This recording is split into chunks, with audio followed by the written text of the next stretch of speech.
سلام دوستان عزیزیم، جور صحتمند و بخیر. انشالله جور هستین، بخیر هستین، صحتمند. دیگه اولین برفی که در شهری که ما زندگی میکنیم اولین روز است برف اینجا زده. دیگه از ساعت 12 شب که شروع شده الان دیگه ساعت هم قریب 12 بجه روز میشه. برف است دیگه، عجب برفی دیگه واقعا دیگه. میبینین دوستان عزیزیم بهترین برف. وای چقدر لذت بخش میباشی برف. من دیگه برف خیلی دوست دارم دوستان عزیزیم. شما دیگه چطور دوست دارین ندارین؟ دیگه هم یخ هست بسیار. هم برف دوست دارم. دلم است گفتم نوز یک تا شیریخ جور کنم با می برفا دیگه. بود نیه گفتم والا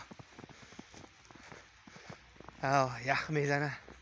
بریم که اینجا یک نفر کدام تا آدمک برفی جور میکنه چی میکنه دیگه. راه ما چی ماسی توست راه دیگه. توکل به خدا میریم دوستان عزیزیم. شما بیننده باشین دیگه چی میشه.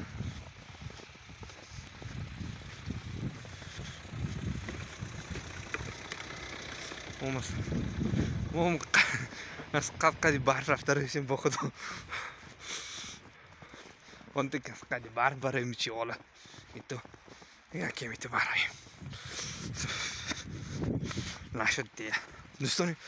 پای ما بیخی زیری برف گم شد دیگه.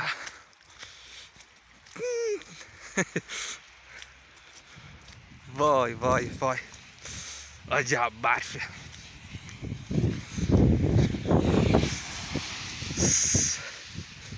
میبینین دوست شو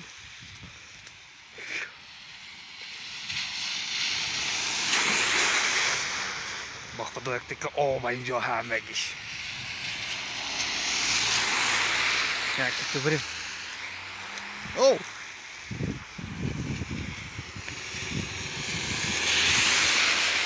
چی حال است تو میدوانن فقط بگی که دیگه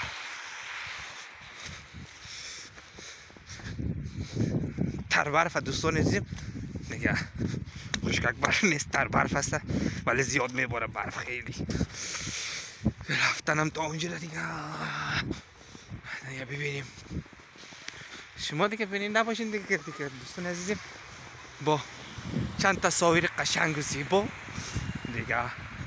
اینم آدم اگه جور نکردن رفتن فرار کردن اما طوری ها کردن دیگه.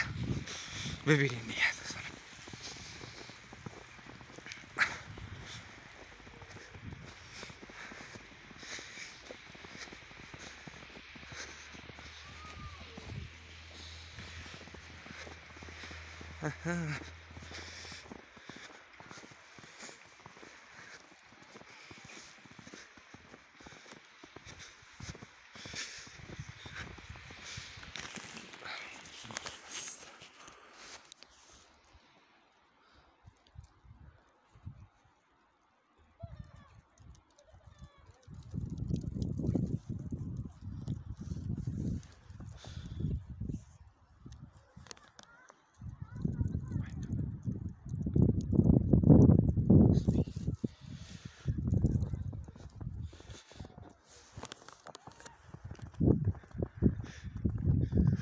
بازم دوستان عزیزم خوش آمدید با برنامه خودتان.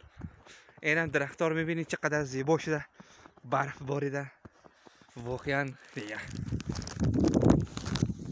به به به چقدر زیبا.